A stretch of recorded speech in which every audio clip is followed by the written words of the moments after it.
what we decided to do is to start doing this thing where people leave comments on our YouTube videos, and some are really thought-provoking, really great, and any comments, that's actually really good questions that people are asking. And I could type in a well thought out long answer that only the reader is going to see, or that a few people that happen to read that, watch that video and read the comments are going to see. But I thought about it. I was like, these are good enough questions that we should answer them here. We want to take questions that people ask us and use it to benefit more and more of those that are looking to build a better life for themselves through the vehicle of real estate investing. Let's take those questions on YouTube and turn them into more content. And that's going to be called the mailbag, the YouTube mailbag. So here we go. I'm going to throw out a few questions that we got here over the last couple of weeks on our YouTube channel. And I'm going to read the question, give a little shout out to the person that asked the question too. And then I'll answer their question real quick.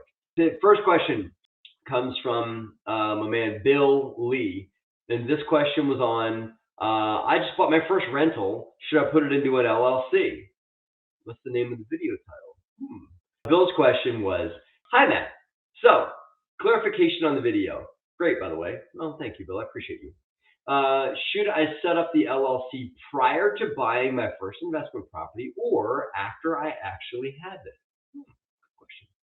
I guess that leads me to wonder, if setting up prior to then, should the LLC buy the property, or should I transfer it once I bought it? Thank you.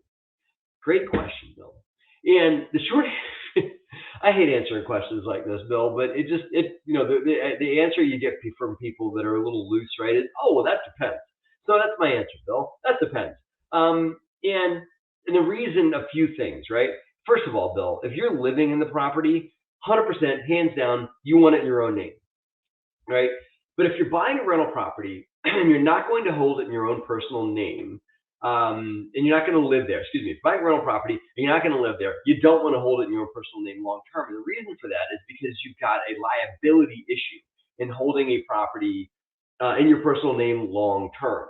There are many, many instances that the owner of a piece of real estate can easily get sued.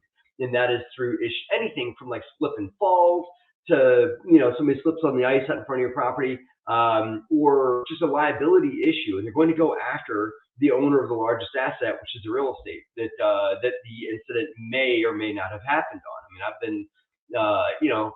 I've been doing business as a real estate investor for 17 years full time.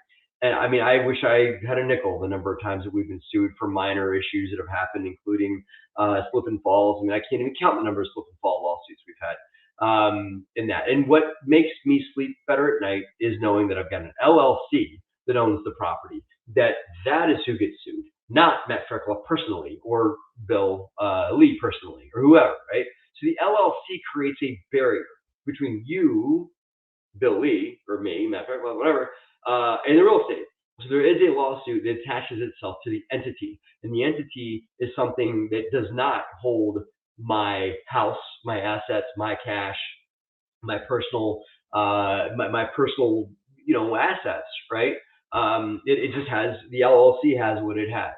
And so the LLC really is like another person that's got another set of holdings and liability, another thing that stands between you and the property. So LLCs are for liability issues. So that's why you should have an LLC. If you don't have an LLC, the best thing you can do to avoid liability issues is to get really, really high general liability insurance bill. So that's why you want an LLC. That's such a question, but I'll answer anyway. So you should set up the LLC. If you want to hold a property in an LLC, the easiest way to do it, Bill, is to set up the LLC before you buy it, and then buy the property in the LLC.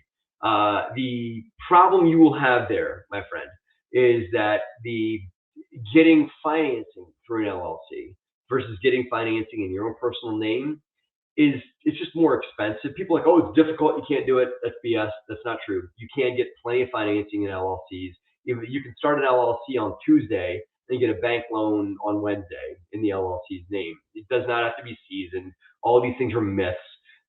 You will personally have to guarantee the loan. So yeah, your name is going to go on the loan, but not on it doesn't have to be on the deed of the property. It could be the LLC. So long-winded answer, Bill. But the bottom line is I would prefer you to set up the LLC, then buy the property. And the reason for that is you get financing in the LLC, and then that's just cleaner.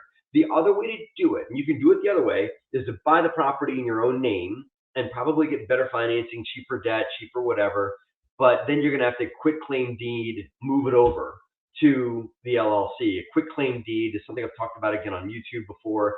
It's it's a means to transfer from one entity to another for $1. That's the way that I take it from Matt Faircloth over to the DeRosa group for $1. I don't do that anymore, but that is a means to move a property from one place to another very affordably. It's not a way to sell a property, but if you control this entity and this entity, it's a great way to move it from here to here very easily, right? The problem you will have with a quit claim deed, Bill, is that if you buy the property in your own name, you're going to get financing in your own name, and then you got financing in your own name here, and you're moving it over to an LLC, which is not your own name. And so this bank may have an issue with Bill's LLC holding the property longer term. And so if you're going, I'll give you a scenario where buying it in your own name and then moving to the LLC could be an idea that you would want to do.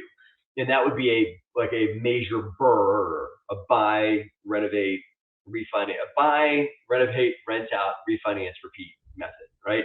So you buy the property in your own name. I don't like this idea because of liability issues, but let's just run with it. You buy a dilapidated beater property that needs a lot of work in your own name.